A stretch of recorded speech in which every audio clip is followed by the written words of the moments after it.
আসসালামু আলাইকুম রহমতুল্লাহ। প্রিয় বন্ধুগণ,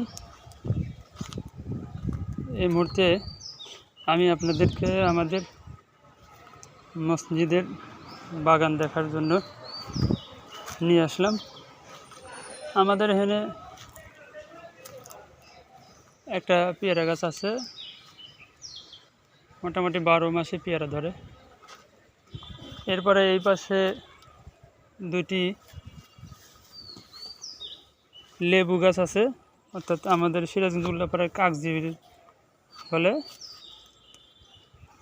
দেখছেন যে দুইটা পাশাপাশি, একটা বিদেশি জাত আর এটি হলো দেশি জাত। আলহামদুলিল্লাহ দুইটাই অনেক ভালো। দেখছেন যে অনেকগুলো আম গাছ আছে, আমের চারা লাগানো আছে।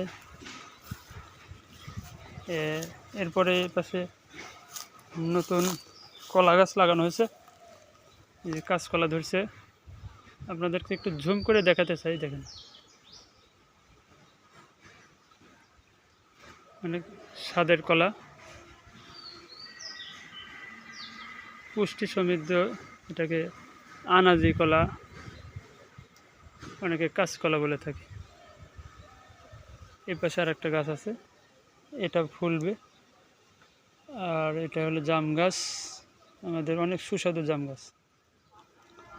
আমার ফ্রিজে এখনও এই গাছের জাম রাখা আছে, কেউ খাইতে চাইলে এসে খাইতে হবে। আনসিজনের জাম ফ্রিজে রাখা আছে।